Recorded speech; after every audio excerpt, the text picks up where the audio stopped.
പ്രിയപ്പെട്ടവരെ, നാളെ പുലർന്നാൽ കേരളം പോളിംഗ് ബൂത്തിലേക്ക് പോവുകയാണ്. ബൂത്തിലെത്തുമ്പോൾ ആർക്ക് എന്തിന് വോട്ട് ചെയ്യണം എന്ന് ആലോചിക്കാനുള്ള അവസാന സമയമാണ്. അതിൽ ഏറ്റവും പ്രധാനപ്പെട്ട ഒരു കാര്യം, അന്യ സംസ്ഥാനത്തു നിന്ന് ഒരാളെ കൊണ്ടുവന്ന് ഏത് തെണ്ടിയായാലും കേരളത്തിന്റെ മുഖ്യമന്ത്രിയെ അടിവരയിടണം. കേരളത്തിന്റെ മുഖ്യമന്ത്രിയെ, ഇടതുപക്ഷത്തിന്റെ മുഖ്യമന്ത്രി അല്ല.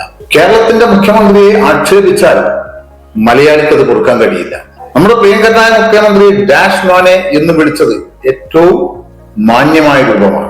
അയാൾ അതിനേക്കാളൊക്കെ ഒരുപാട് അർഹിക്കുന്നുണ്ട്. നമ്മുടെ മുഖ്യമന്ത്രിയെ ആക്ഷേപിച്ചവനോട് മാത്രമല്ല, അയാളെ കൊണ്ടു നടന്നവരോടും അയാൾക്ക് ഓശാന പാടിയവരോടും നമുക്ക് പൊറുക്കാൻ കഴിയില്ല. ശബരിമലയിലെ സ്വർണം കട്ടവനെയും വിറ്റവനെയും ഒക്കെ സംരക്ഷിച്ച് ആ വിഷയം നിയമസഭയിൽ ചർച്ച ചെയ്യാൻ തയ്യാറാവാതിരുന്ന കോൺഗ്രസിന്റെ നേതാക്കളെ തിരിച്ചറിഞ്ഞ് വോട്ട് വിനിയോഗിക്കാനുള്ള സമയം കൂടിയാണ്.